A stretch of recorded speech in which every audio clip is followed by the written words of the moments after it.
বাবা মানে একটা গোটা পৃথিবী। বাবা মানে মাথার ছাদ, একটু একটু পথ চলা। বাবার কথা হাজার বাক্যতে বললেও অনেক কম। নিজের হাজার খারাপ লাগা, শান্তির ঠিকানা হলো বাবা।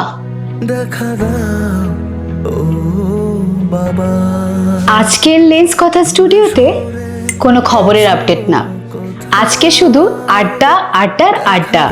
লেন্স কথার টলি স্টুডিওতে আজকে আমি পেয়ে গেছি আমার সঙ্গে অ্যাক্টর ডিরেক্টর অনিন্দ্য সরকার। সেটাও যদি একটু আলাদা বলি, স্টুডিওতে পেয়ে গেছি বাবাকে, কারণ আজকের আড্ডাটা মিউজিক ভিডিও বাবাকে নিয়ে। সো নমস্কার। নমস্কার নমস্কার নমস্কার। কেমন আছো? আমি তো সবসময় বলি একটা কথা, যে আমি কারেক্ট আছি। এবার যে যেরকম তার মানে করে নেয় আর কি, ভালো মন্দ হোয়াট এভার ইট ইজ, আমি বলি আমি কারেক্ট আছি যে কোনো সিচুয়েশনে। আজকে মিউজিক ভিডিও নিয়ে কথা বলবো, আমরা বাবা নিয়ে কথা বলছি। আচ্ছা বাস। সো তুমিও সিঙ্গেল প্যারেন্টস মধ্যে পড়ছো, সিঙ্গেল বাবার আপাতত তাই আর কি, আপাতত তাই, লাস্ট 5 ইয়ার্স ধরে এটাই করছি। আমরা মিউজিক ভিডিওতেও তাই দেখেছি। সো আমি একটু জানতে চাইবো, প্রথমে চলে যাবো তোমার ছেলেবেলা, বাবার সাথে কাটানো মুহূর্ত। প্রথমে বলি, এই মিউজিক ভিডিওটার সঙ্গে আমার একটাই তফাৎ, সেটা হচ্ছে এখানে দেখা যায় যে যিনি স্ত্রী বা যিনি সহধর্মিণী, তিনি ঝগড়াঝাটি করে সন্তানকে ফেলে রেখে তিনি চলে যাচ্ছেন। আর আমার ক্ষেত্রে হয়েছে একটা ট্র্যাজিক পুরো ইয়ে, সেটা হচ্ছে আমার স্ত্রী কিছু না বলেই হঠাৎ করে উপরে চলে গেছেন। তো সেই কারণে পুরো বিষয়টা দুটোর মধ্যে তফাৎ এইটাই, বাকি আবেগ অনুভূতি সবটাই এক সবটা। হ্যাঁ, ছেলেবেলা, একদম ছেলেবেলা মানে প্রত্যেকের ছেলেবেলাই খুব মানে অদ্ভুতভাবে তার অনেক ইতিহাস আছে, অনেক সূক্ষ্ম সূক্ষ্ম জায়গা রয়েছে, অনেকগুলো আনন্দের মুহূর্ত রয়েছে। এবং আমরা সবসময় এই বয়সে এসে বা একটু বড় হবার পর থেকেই না ছেলেবেলাটাকে মিস করতে আরম্ভ করি ভীষণভাবে। যে যেরকমই থাকুক না কেন, বলে ওই সময়টা বড্ড ভালো ছিল। আর তখন ছেলেবেলায় মনে হতো কবে বড় হব, বড় না হলে বোধহয় কিছুই ভালো হবে না, আর বড় হয়ে মনে হয় ছোটবেলাটাই ভালো ছিল। এখন অন্য বাচ্চাদের দেখলে মনে আরে কি সুখে আছে, কি মজায় আছে, এদের চিন্তা নেই, ভাবনা নেই, কোনো কিছু নেই। তা আমার ছেলেবেলাটাও ওয়াজ নট ব্যাড প্র্যাকটিক্যালি। মানে আমার বাবাও তো এই ট্রেডের সঙ্গেই যুক্ত ছিলেন ফর দ্য লাস্ট, মানে মারা যাবার প্রায় 41 বছর আগে অবধি বাবা এই ট্রেডের সঙ্গে যুক্ত ছিলেন। প্রখ্যাত পরিচালক মৃণাল সেনের সহযোগী পরিচালক ছিলেন আমার বাবা। এবং বেশ কিছু পুরনো বাংলা ছবি দর্শকরাও নিশ্চয়ই জানবেন, লাল পাথর, মণিহার, মহাশ্বেতা, চৌরঙ্গি, এসব ছবির সঙ্গে বাবা যুক্ত ছিলেন সহযোগী পরিচালক হিসেবে। ইনফ্যাক্ট উত্তম কুমারের চৌরঙ্গি স্ক্রিপ্ট আমার বাবার করা। তো আমার বাবাকে নিয়ে একটা অদ্ভুত গর্ব আছে আমার। এবং সব থেকে বড় কথা হচ্ছে যে উনি হয়তো জীবনে বিশাল কিছু করে যেতে পারেননি, কিন্তু কোথাও একটা সম্মানটা রেখে গেছেন, যেটার লেগাসিটা আমিও বহন করছি। সৎ মানুষ ছিলেন, নির্ভীক মানুষ ছিলেন এবং স্পষ্টবাদী মানুষ ছিলেন। খুব বেশি আশা আকাঙ্ক্ষা করতেন না, কিন্তু কোথাও একটা নিজস্ব জায়গা রাখার চেষ্টা করেছিলেন। আমার একটা ঘটনা মনে পড়লো, এক্ষুনি বলে দিই, সেটা শেয়ার করি। সেটা হচ্ছে বিখ্যাত অভিনেতা তরুণ কুমার, মানে উত্তম কুমারের ভাই। উনি একবার, আমি একটা কাজ করছিলাম ওনাকে নিয়ে, তখন বলেছিলেন তুমি অমলবাবুর ছিলে, তোমার বাবা হচ্ছেন ফিল্মের ব্যাকরণ। তো আমি বলেছিলাম তো কি হলো, লাভ তো কিছু হলো না, সবটাই তো অকারণ হয়ে গেল। বলে এখন বুঝবে না, যখন আরো বড় হবে তখন বুঝতে পারবে যে বাবাকে নিয়ে যখন লোকে সম্মান সহকারে কথা বলে যে বাবা তুমি অমলদার ছেলে, এই যে আমি বললাম তোমাকে তুমি অমলবাবুর ছেলে, এটা ফিল করবে তখন তুমি। আর সত্যি সত্যি আজও বাবা চলে গেছেন, বহু বছর হয়ে গেছে, 1992-তে, কিন্তু এখনো এই কয়েকদিন আগেই বাবার মৃত্যুদিন গেল।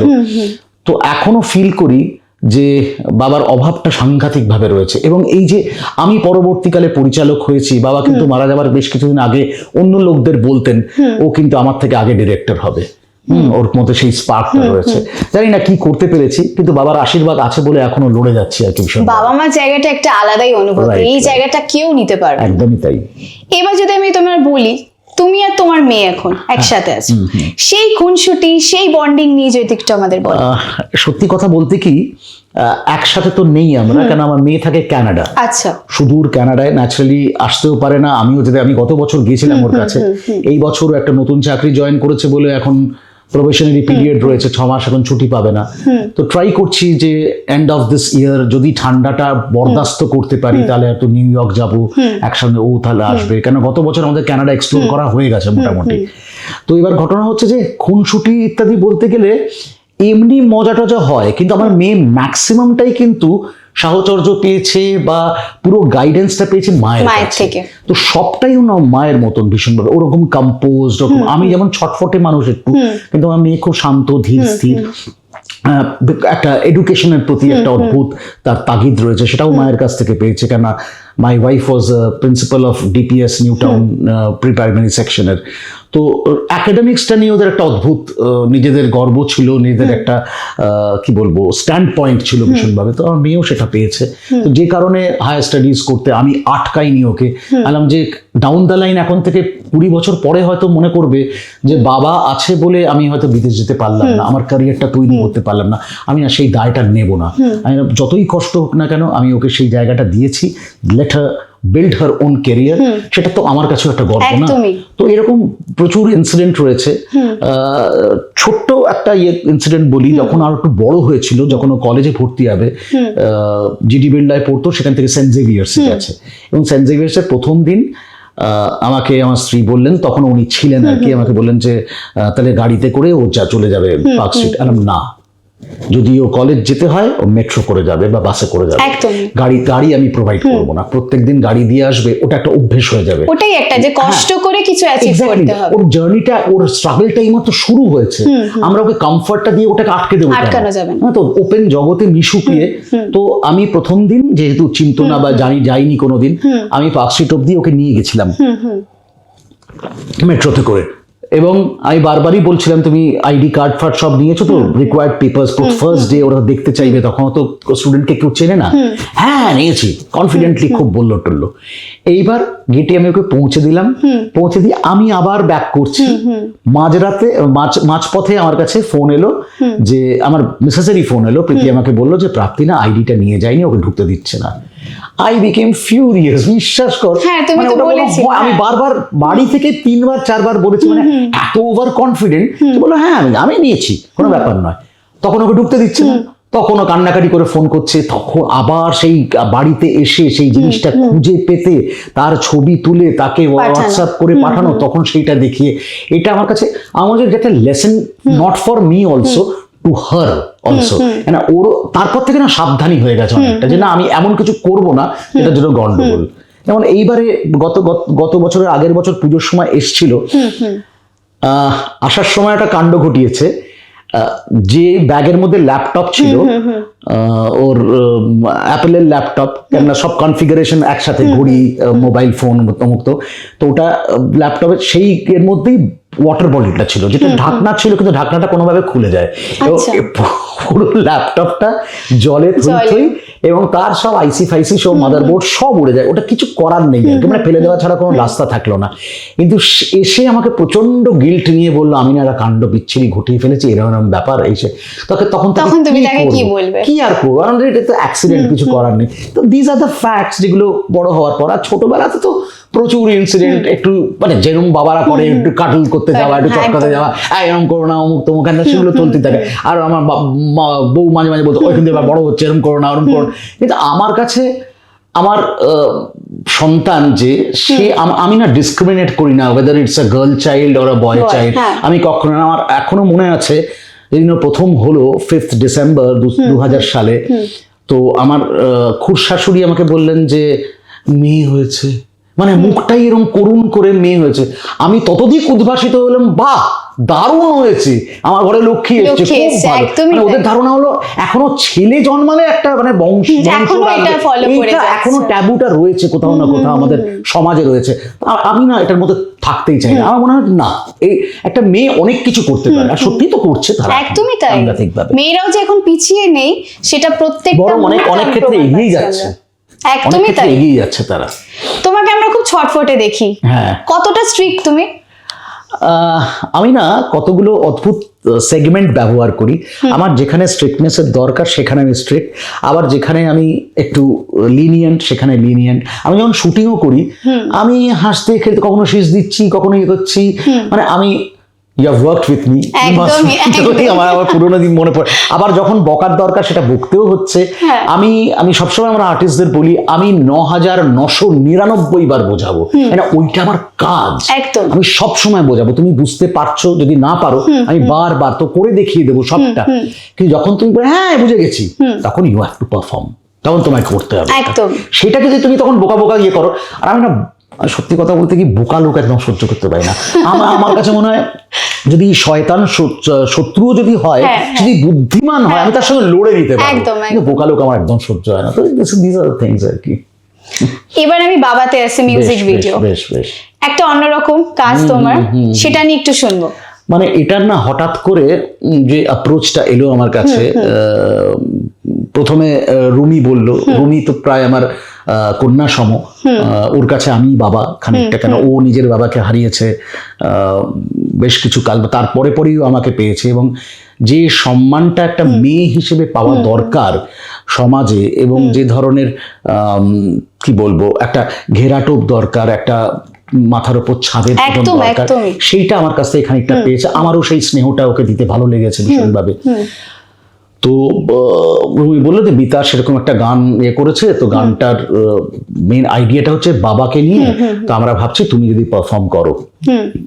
তো প্রথম একটা ট্রিগার করলো, আমি আর্টিস্ট, আমি কি করব, আবার উল্টো দিকে ভাবলাম যে এদের কাছে টাকা পয়সা চাওয়া যাবে না, হ্যাঁ যে ঠিক আছে, কিন্তু এরা যে সম্মানটা দেবে হয়তো যদি ক্লিক করে যায় পরবর্তীকালে, হ্যাঁ সেটাও একটা আলাদা অনুভূতি। পরবর্তীকালে যদি জিনিসটা বাড়ে, আস্তে আস্তে বাড়ে, তখন এরা হয়তো মনিটাইজেশনের জায়গায় যাবে বা ইত্যাদি, মানুষজন পছন্দ করবেন। সাবজেক্টের মধ্যে একটা অদ্ভুত আবেগ ছিল। তাই দেখলাম গানটা যখন আমাকে পাঠালো, তখন আই ওয়াজ রিয়েলি অ্যাস্টনিশড। ভালো লাগলো গানটার মধ্যে একটা অদ্ভুত কি বলবো ক্রাই ছিল সাংঘাতিক। এই বাবাকে খুঁজে বেড়ানোর যে একটা কান্না, একটা হাহাকার, সেই আকুতি, তার সঙ্গে অনুভূতি, আবেগ মিলে একটা গানটার একটা পরিপূর্ণতা আছে। আমি দেখলাম যে ঠিক আছে। তারপর যখন ওরা এলো শুটিং করতে, যে মানে একটা শৈশব আছে ছেলেটির, আর তারপরে সে বড় হয়, যখন বড় হয় তখন বাবার সঙ্গে নানান ব্যাপারে তার মতানৈক্য হতে হয়, নানান রকম মতবিরোধ হতে পারে, বা অনেক সময় সে বাবার মুখের উপর কথা বলে দিচ্ছে। কিন্তু বাবা তো বাবাই হন, বাবা যতই হোক না কেন, ছেলে যে স্ট্রাগলটা করছে বা ইত্যাদি, সেখানে দেখা যাচ্ছে ছেলে হয়তো ছেঁড়া জুতো পরছে, বাবা একটা নিজের জুতোটা হয়তো তার সঠিক নয়, তা সত্ত্বেও বাবা কিন্তু কষ্ট করে একটা জুতো এনে তাকে গিফট করে। হ্যাঁ, খাওয়াটা সে বারবার ল্যাপটপে কাজ করছে, কিন্তু খাওয়ার সময় পেরিয়ে যাচ্ছে, তো বাবা এসে বলেন যে খেয়ে নাও, তখন হয়তো ছেলে উল্টো দিকে রিভোল্ট করে যে না আমি এখন কাজ করছি বা ইত্যাদি করছি। কিন্তু বাবার স্নেহটা, বাবার যে কেয়ারিংনেসটা, সেটা তো বাবা করেই যাবেন সারা জীবন। ওটা বাবার মানে বলতে গেলে শান্তির ঠিকানা, বাবা হলো একদমই শান্তির ঠিকানা। আমি সবসময় একটা জিনিস ভাবি, বাবা হচ্ছেন এক্ষেত্রে না, মিতাশের গানটা যদিও বাবাকে নিয়ে, কিন্তু আমার মনে হয় বাবা শুধু বাবা নন, বাবা হচ্ছেন পেরেন্টস, বাবা এবং মা দুজনেই কিন্তু বাবা হচ্ছেন বট, মানে গাছের মতন বট যার ছায়ায় আমরা থাকবো, আর মা হচ্ছেন সংসারের ঘট। ঘট না হলে কিন্তু পুজো হয় না, একদমই তাই। সেখানেই গঙ্গা জল ঢেলে আম্রপল্লব ঢেলে তবেই পুজোটা হয়, আর ঘট নাড়ানোর পরেই কিন্তু প্রতিমা বিসর্জন হয় বা হোয়াট এভার ইট ইজ। আমরা আবার নতুন করে ভাবি যে মা কবে আসবেন, সেই তাড়নাটা থাকে, সেই অপেক্ষাটা থাকে। সুতরাং এই দুজন পরিপূরক একে অন্যের। বাবা মা ছাড়া বাবা কিছু করতে পারেন না, আবার বাবাও মা ছাড়া কিছু করতে পারেন না, সবটা একটা ব্যালেন্স করে চলে আর কি ভীষণভাবে। আমি গানটার মধ্যে দেখেছিলাম যে দুটো পার্ট দেখিয়েছিল, যে ইয়াং বয়স দেখিয়েছিল, তারপর বয়স হয়ে যাচ্ছে, তোমাকে যেভাবে কেয়ার করছে। তো আমরা কোনো সময় বাবা মারা যখন বয়স হয়ে যায়, ছেলে মেয়ের কাছে বাবা মা সন্তানের মতো হয়ে যায়, তো সেই কেয়ারটা তুমি কিভাবে তোমার মেয়ের কাছে পাও, বা কিছু যদি শেয়ার করো একটু। এক্স্যাক্টলি, মানে এখন আমার মেয়ে প্র্যাকটিক্যালি আমাকে অনেক ক্ষেত্রে শাসন করে, এটা কেন করছো, ওটা কেন করছো, তুমি কিছু বুঝতেই পারো না, তোমাকে এটা নিয়ে সমস্যা। বিশেষ করে ডিজিটাল ফিল্ডে তো আমরা অজ্ঞ, মানে আমি তো ডিজিটালি যে জন্মাইনি, এখন বাধ্য হয়ে সব শিখছি আর কি, নানান রকম কিছু, কিন্তু কোনো না কোনো একটা এটা করতে পারি না, ওইটা করো তাহলে হবে, তুমি কিছু বুঝতে পারছো না, নানান রকম। এই যে ডাক্তার দেখানোর ক্ষেত্রে, ডাক্তার দেখিয়েছো, ওষুধটা খেয়েছো, এগুলো সবসময় একটা শাসনের মতো, এগুলো ভালো লাগে, এটা এনজয় করা যায়, চেরিশ করা যায়। অদ্ভুত লাইফে তো এগুলো দরকার বিষয়, যে কেউ একজন তো আমার জন্য কথা বলে, আমার জন্য ভাবে, তার মাথার মধ্যে সবসময় চলে যে ও কি করছে, বাবা কি করছে একা। আর যেহেতু আমরা ডিস্টেন্সে থাকি, ইচ্ছে করলেও দুম করে চলে আসতে পারবে না, আমার গায়ে হাত দিয়ে হয়তো দেখতে পারবে না আমার জ্বর হয়েছে কিনা, কিন্তু ওই মাঝে মাঝে কল করে কথা হয়, এবং আমি কিন্তু আবার সেই সম্মানটা ওর রাখি, আমি without her permission I never go into video call. আমি ওকে জিজ্ঞেস করি তোমাকে ভিডিও কল করবো, কেন ও কি কন্ডিশনে আছে, হয়তো ওয়াশরুমে রয়েছে বা অফিসে রয়েছে, হয়তো এই মুহূর্তে চাইছে না যে ওর ফেসটা যেরকম রয়েছে সেভাবে দেখাতে, হয়তো গ্লুমি রয়েছে।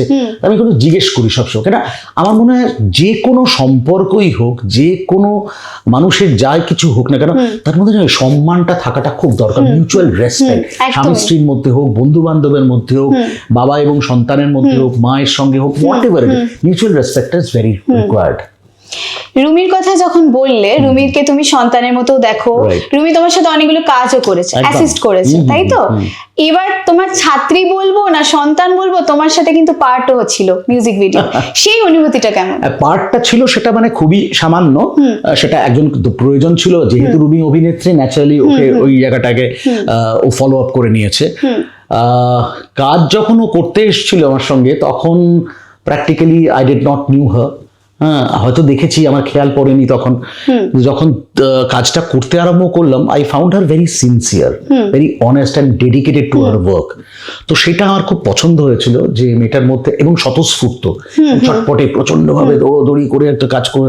একটা ডিরেক্টর তো সবসময় চাইবে যে এমন একজন এফেক্টিভ মানুষ তার ইউনিটে থাকুক।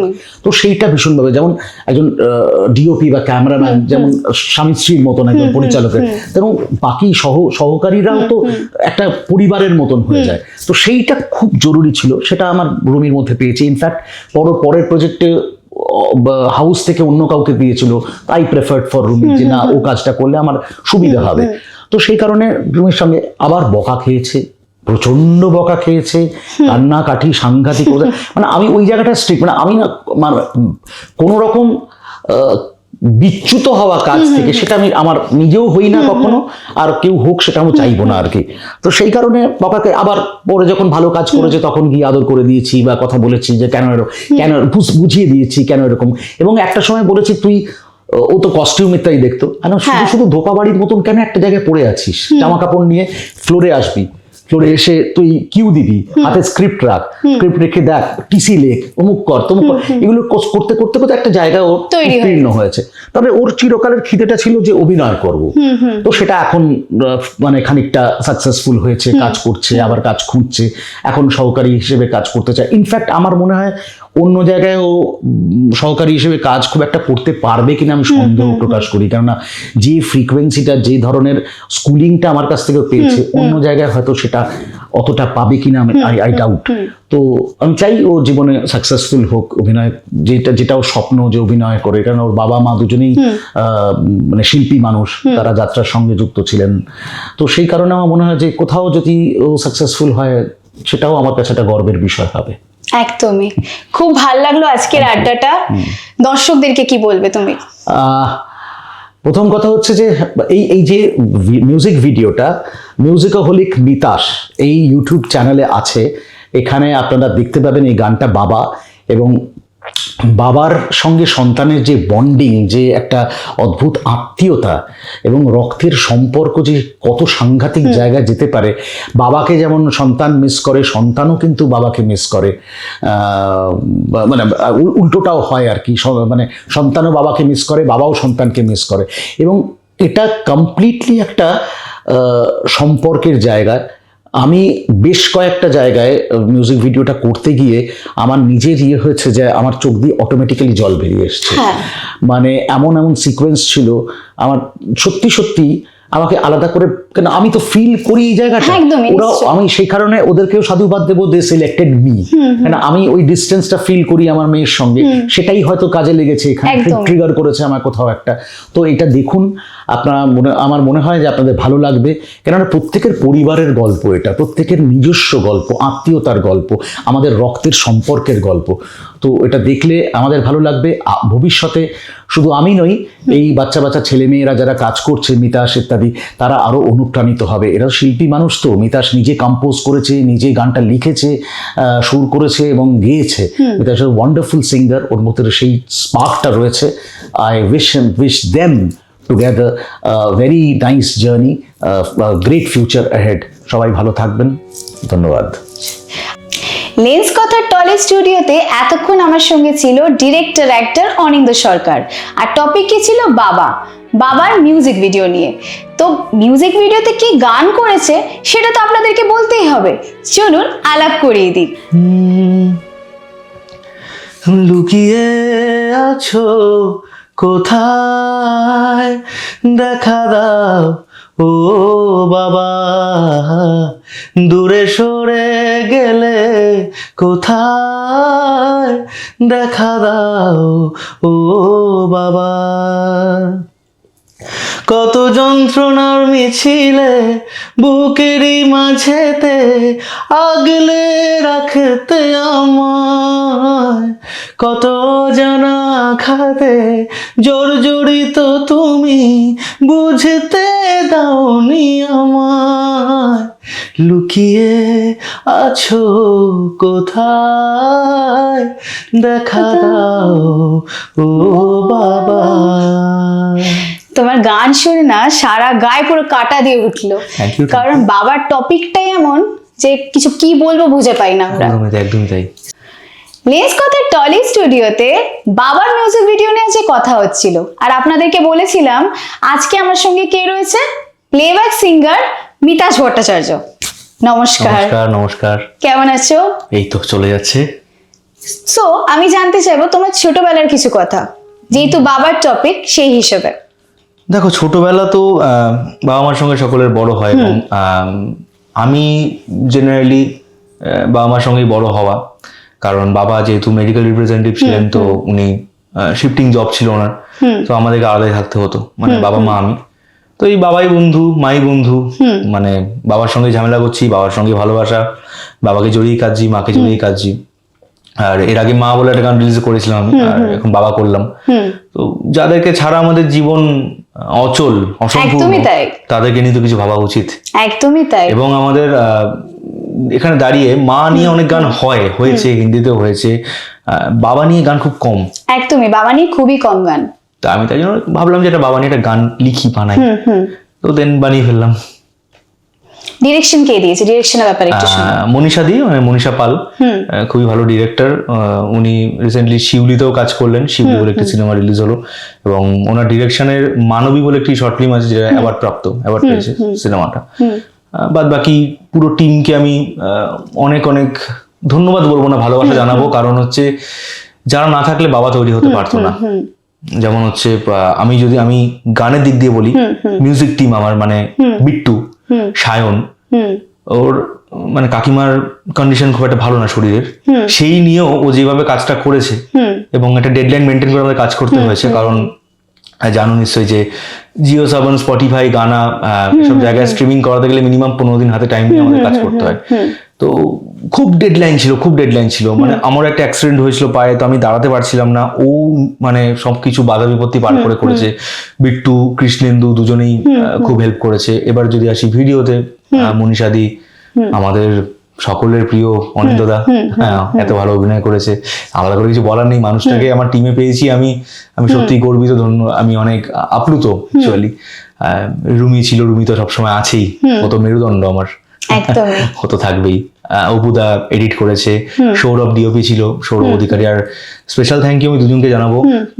এক হলো আমার ছোটবেলার বন্ধু অরিন্দম, সব জায়গায় থাকে, সব ক্ষেত্রে থাকে, যে কোনো পরিস্থিতিতে আমার পাশে থাকে। শুটিং এর দিনেও ছিল, রেকর্ডিং এর দিনেও ছিল। আর ক্লিয়ারিস ম্যাগাজিনকে আমি ধন্যবাদ জানাবো, শুভজিৎ দাকে, এই কাজটার জন্য। শুটিং কোথায় হয়েছে?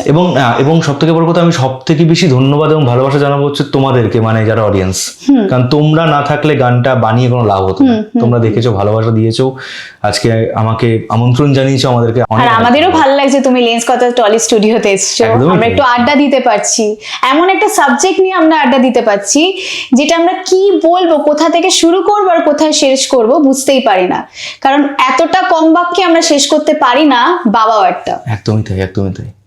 শুটিং কোথায় হয়েছে? আমাদের ইনডোরটা দাদার বাড়িতেই হয়েছিল, অনিন্দদার বাড়িতে, আর বাকিটা আউটডোরটা দক্ষিণ কলকাতা, মিলিয়ে ঝুলিয়ে। আচ্ছা, একটা জিনিস এখন আমি জানতে চাইবো, গল্পটা দেখিয়েছে দুটো ভাগ দেখিয়েছে, ছোটবেলা দেখিয়েছে, তারপর একটু বড় হয়ে যাওয়া দেখিয়েছে। এখন আমরা ঘরে ঘরে দেখতে পাই, যখন বাবা মার বয়স হয়ে যায় বৃদ্ধাশ্রম পাঠিয়ে দিচ্ছে, বা বলতে পারো অনেক সময় আমরা নিউজেও দেখি যে রাস্তাঘাটে ফেলে দিচ্ছে, তুমি এই ব্যাপারটা নিয়ে কতটা কি বলবে? দেখো, আমি এটা মনে করি যে বাবা মা তো মাথার উপর ছাতা হয়। ইভেন আমার গানের লাইনেও আছে যে মাথার উপর ছাতার চেয়েও তুমি দামি, যেও না আমায় ছেড়ে। তো আমি মনে করি যারা বাবা মাকে ছুঁড়ে ফেলে দেয় তারা মানুষের পর্যায়ে পড়ে না। মানে এটা ওরা কি করে করে, আই ডোন্ট নো দ্যাট। মানে বাবা মা ছাড়া আমরা কিছু ভাবতে পারি না। স্পেশালি মানে আমি যদি আমার কথা, রুমির কথা বলি, আমরা না খুব ফ্যামিলি ওরিয়েন্টেড ভীষণ ভাবে। কাজ হয়ে গেছে, বাড়ি চলে যাবো, বাড়িতে গিয়ে বাবার সাথে দুটো কথা বলবো, মায়ের সঙ্গে দুটো কথা বলবো, ঝামেলাও হবে, অশান্তিও হবে, কিন্তু মিলেমিশে থাকতে হবে না। আমাদের নখ যদি পচে যায়, আমরা কি নখটা উপড়ে ফেলি না আঙুলটা কেটে দিই? আমরা নখটা কাটি, শেপে নিয়ে আসি, আবার বড় হয়, আবার ওকে শেপে আনতে হয়। Exactly like that. আমরা যদি দুটো বাসন এক জায়গায় থাকে, ঠোকাটুকি লাগবে, হয়তো স্টিলের বাসনের সঙ্গে কাঁচের বাসনে ধাক্কা লেগে ভেঙেও যেতে পারে, কিন্তু ওটাই অ্যাডজাস্টমেন্ট। আমাদেরকে মানিয়ে গুছিয়ে চলতে হয় প্রত্যেককে, শুধু সন্তানরা মানিয়ে গুছিয়ে চলবে সেটা নয়, বাবা মাদের মানিয়ে গুছিয়ে চলতে হয়। এবারে কিছু ক্ষেত্রে এমন দেখা যায় যে বাবা মার এমন কোনো দোষ থাকে যেটা হয়তো সত্যি হয়তো ক্ষমার যোগ্য না, বাট তা বলে এতটা দোষী কেউ হতে পারে না তাকে ছুঁড়ে ফেলে দিয়ে আসতে হবে বা রাস্তায় বার করে দিতে হবে বা মারধর করতে হবে। লাইক বাবা মাকে তো ছুঁড়ে ফেলা যায় না, হয়তো ভুল মানুষ মাত্রই হয়, ছোট বড় সবার মধ্যে ভুল ত্রুটি থাকতেই পারে, কিন্তু ওটা শুধরাবারও সময় দিতে হয়। একদম একদম একদম। সন্তানকেও তাই, মানে উচিত না, আমি মনে করি যে না, সবাই মিলেমিশে থাকাটাই উচিত। সবাই মিলেমিশে থাকবো, দেখি না কি হয়, জীবন তো একটাই। একদমই তাই। তুমি যে লাইনটা বললে, এই লাইনটা একটু শুনবো আমি। পেটে খিদে মুখে হাসি, অভিনয়তে তুমি যাওনি কখনো হেরে, মাথার উপর ছাতার চেয়েও তুমি দামি, যেও না আমায় ছেড়ে, লুকিয়ে আছো কোথায়, দেখা দাও ও বাবা। এই যে ছেড়ে যেও না কথাটা আমি বললে, গানের লাইনটা আছে এখানে, আমি দেখছি মিউজিক ভিডিওতে যে রুমি তোমার মায়ের রোলটা করেছে, আর রিয়েল লাইফে তোমার বউ, সেটা তোমার কিরকম ব্যাপারটা এখন ফিল করছো? সদ্য নতুন বিয়ে হয়েছে, সেটা বলো। দেখো, আমি একটা কথা বলি, এটা আমাদের একটা কথা আমরা শুনতে পাই যে মেয়েরা বাবার মতো বর চায়, বরের মধ্যে বাবাকে যেন দেখতে পায়। এক্স্যাক্টলি লাইক দ্যাট ছেলেরাও কিন্তু মায়ের মতো বউ চায়। তো আমি কোথাও গিয়ে এটা ফিল করতে পারি। দেখো, প্রত্যেকের জায়গা আলাদা হয়, মেয়েদের কাছে তার বাবা আলাদা, বর আলাদা, জায়গা আলাদা আলাদা হয় প্রত্যেকের। এখানেও তাই, মা বউয়ের জায়গা আলাদা, কিন্তু অনেক জায়গাতেও ফিল করায় যখন যে মুহূর্তে মাকে পাই না, সেই সময়টাও মায়ের মতো ভূমিকাটা পালন করার চেষ্টা করে। তো এটা হয়, এটা প্রত্যেকটা ছেলের জীবনেই এটা দরকার, এবং আমি খুব ব্লেসড ওকে পেয়ে। সময় তো খুবই কম, তুমি দর্শকদেরকে কি বলবে? দর্শকদেরকে একটাই কথা বলবো যে বাবা যদি ভালো লেগে থাকে, বাবা আপনারা শুনতে পারবেন মিউজিকহলিক মিতাস চ্যানেলে। যদি চ্যানেলটা সার্চ করতে অসুবিধা হয়, ইউটিউবে গিয়ে সার্চ করবেন বাবা স্পেস দিয়ে মিতাস, গানটা পেয়ে যাবেন।